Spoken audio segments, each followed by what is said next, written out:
आज हम पढ़ेंगे मौलिक अधिकार। मौलिक अधिकार कहें या मूल अधिकार कहें, मौलिक अधिकार या मूल अधिकार कहें, ये मौलिक अधिकार का प्रावधान अगर हम कहें तो भारत के संविधान में अमेरिका के संविधान से लिया गया है। मौलिक अधिकार का प्रावधान भारतीय संविधान में अमेरिका के संविधान से लिया गया है, लेकिन भारतीय संविधान में मौलिक अधिकारों की जितनी चर्चा है, जितनी विशेषता है, उतनी विशेषता अमेरिका के संविधान भी नहीं है। क्या है कि 1789 ईस्वी में फ्रांस की क्रांति हुई थी। फ्रांस की क्रांति हुई थी। इसी फ्रांस की क्रांति में पहली बार मौलिक अधिकार शब्द का प्रयोग किया गया था या लोगों को मौलिक अधिकार के बारे में बताया गया था। लेकिन भारतीय संविधान में मौलिक अधिकार कहाँ से लिया गया है? तो अमेरिका के संविधान से लिया गया है। कहाँ के? अमेरिका के संविधान से लिया गया है। ध्यान देना है कि भारतीय संविधान में जो मौलिक अधिकार है वो अमेरिका के संविधान से भी ज़्यादा विस्तृत है। भारतीय संविधान में जो मौलिक अधिकार है वो अमेरिका के संविधान में जो मौलिक अधिकार है उससे भी बहुत ज़्यादा विस्तृत है। ये मौलिक अधिकार हमें क्या प्रदान करता है? तो मौलिक अधिकार हमें विभिन्न प्रकार की स्वतंत्रता प्रदान करता है। समानता, यानी चाहे आर्थिक हो, चाहे धार्मिक हो, चाहे सामाजिक हो, किसी भी प्रकार की अगर हमारी समस्या है तो सभी समस्याओं का निदान कहाँ किया गया है? मौलिक अधिकार में किया गया है। तो ध्यान देना है कि 1789 ईस्वी में पहली बार मौलिक अधिकार शब्द का प्रयोग किया गया था। कब? तो फ्रांस की क्रांति के समय। लेकिन भारत में मौलिक अधिकार अमेरिका के संविधान से लिया गया है। कहेंगे कि भारत में भाग 3 और अनुच्छेद 12 से लेकर 35 तक, 12 से लेकर 35 तक मौलिक अधिकारों की चर्चा की गई है। कहाँ से कहाँ तक?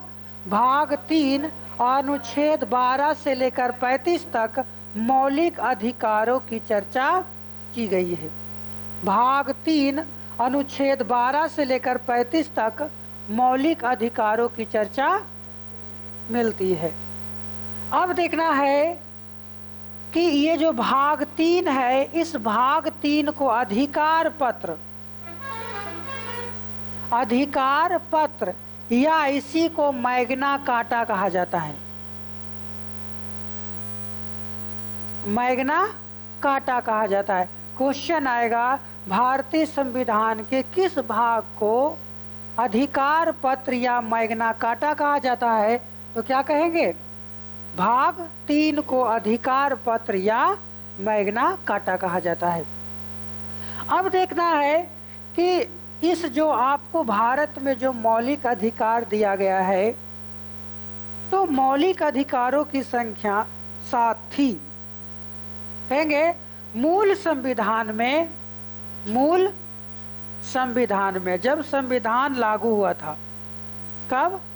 जब संविधान लागू हुआ था तो मूल संविधान में, कहेंगे मूल संविधान में 7 मौलिक अधिकार थे। मूल संविधान में कुल कितने मौलिक अधिकार थे? 7 मौलिक अधिकार थे। लेकिन बाद में 44वां संविधान संशोधन 1978 लाकर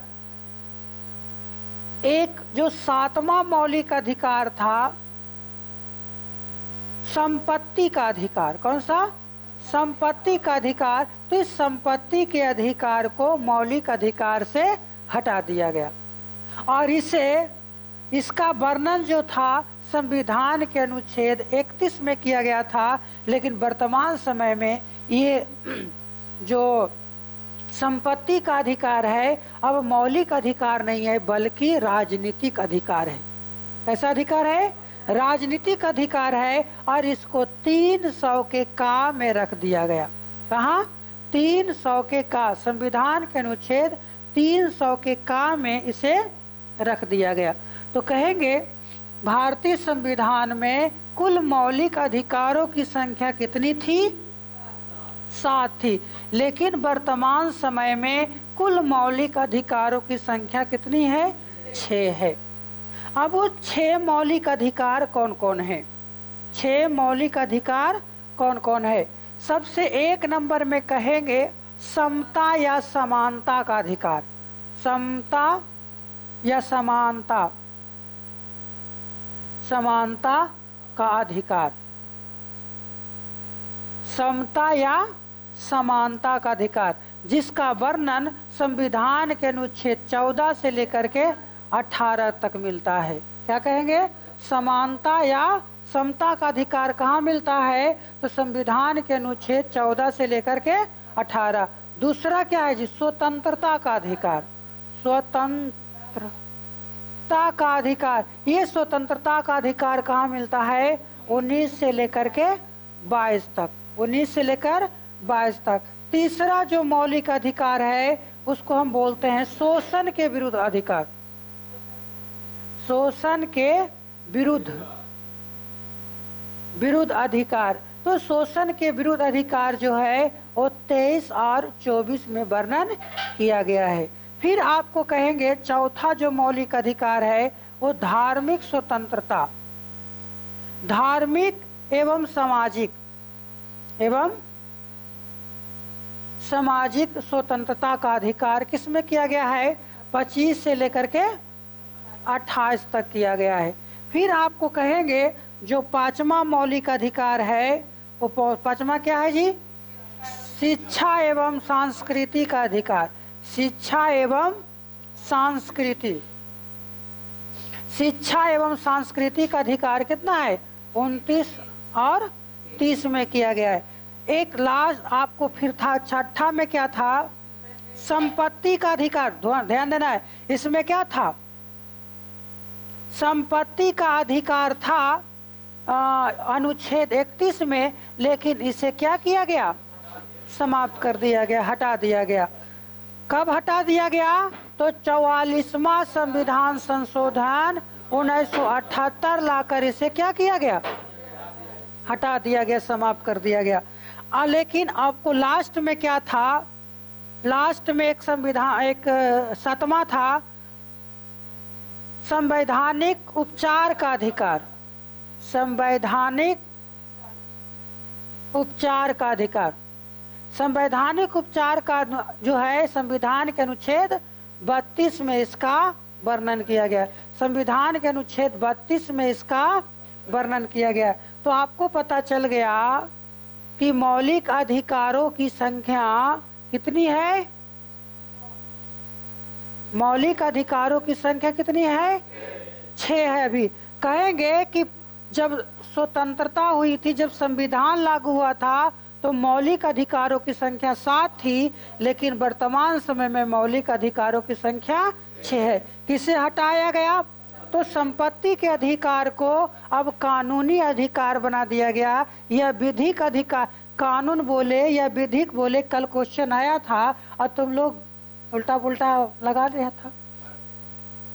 अरे विधिक अधिकार कहे या कानूनी अधिकार कहे, सभी क्या है? एक ही है। तो इतने प्रकार के मौलिक अधिकार हमारे संविधान में वर्णन किया गया है। अब इसके बाद आपको देखना है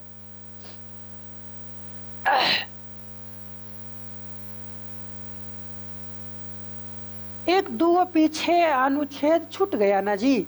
कौन? हम बात कर रहे हैं कहाँ से? 14 से। लेकिन एक संविधान के अनुच्छेद है 12। अनुच्छेद 12 कल ही देखो बोल रहा था जी सर, 2 छोड़ दिए। अच्छा परसों बोला था, कल तो टेस्ट था। तो अनुच्छेद 12 क्या कहता है? तो अनुच्छेद 12 जो है वो राज्यों को परिभाषित करता है।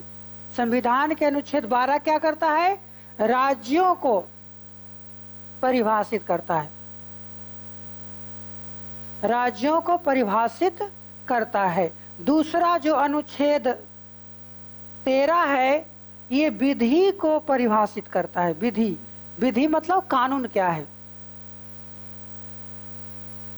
विधि को परिभाषित करता है। और इसी में कहा गया कि यदि भारतीय संविधान में कोई ऐसे कानून है या ऐसे विधि है जो मौलिक अधिकार का हनन करता है, उसे असंवैधानिक सर्वोच्च न्यायालय के द्वारा बताया जा सकता है। 13 में और क्या वर्णन है कि यदि कोई विधि लोगों के लिए या लोगों के अधिकारों को हनन करता है, मौलिक अधिकारों को हनन करता है, तो उसे सर्वोच्च न्यायालय के द्वारा उसे असंवैधानिक बता सकता है या उस कानून को वहां से रिमूव यानी हटा सकता है। इसका वर्णन कहाँ किया गया है? संविधान के अनुच्छेद 13 में किया गया है। पहला 12 में राज्यों को परिभाषित किया गया है और 13 में विधि को परिभाषित किया गया है। अरे विधि के परिभाषित करेगा तो आपको सर्वोच्च न्यायालय कोई विधि गड़बड़ उसको लगा तो उसको क्या किया जा सकता है? हटाया जा सकता है और समाप्त किया जा सकता है। इसके बाद आपको जितने भी अधिकार है वो किससे संबंधित है? तो मौलिक अधिकारों से संबंधित है। पहला कौन सा अधिकार है जी? पहला है समता एवं समानता का अधिकार। समता एवं समानता का अधिकार, समानता का अधिकार, समानता का अधिकार, समता एवं समानता का अधिकार। ध्यान देना है कि समता एवं समानता का अधिकार है जो, इसका वर्णन संविधान के अनुच्छेद 14 से लेकर 18 तक किया गया है। अब 14 में क्या है, 15 में क्या है, 16 और 17 और 18। देखो संविधान के अनुच्छेद 14 क्या कहता है?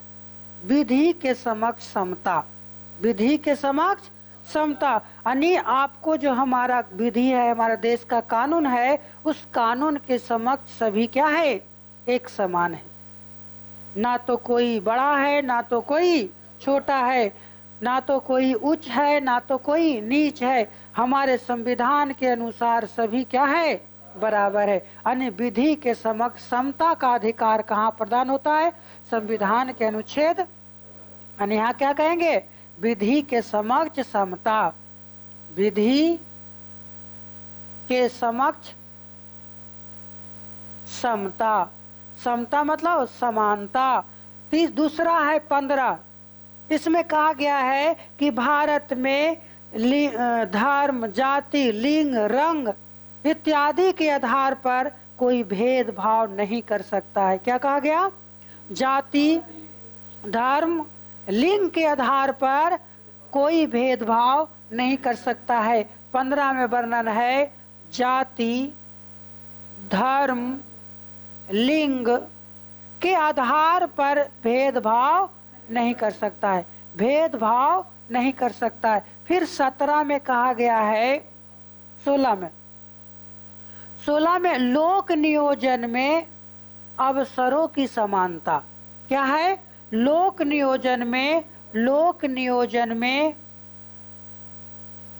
अवसरों की समानता। यानी भारत में जो भी व्यक्ति है, अगर सरकारी पद पर कोई नियुक्ति होता है तो सभी के लिए अधिकार बराबर है। ये नहीं कि आपको कोई सरकारी पद है, वो फलना का बेटा ही वहां पर पद ग्रहण करेगा, ऐसा नहीं है कि भारत में कोई भी व्यक्ति जो है लोक पद ग्रहण कर सकता है। तो संविधान के अनुच्छेद 16 में क्या वर्णन है?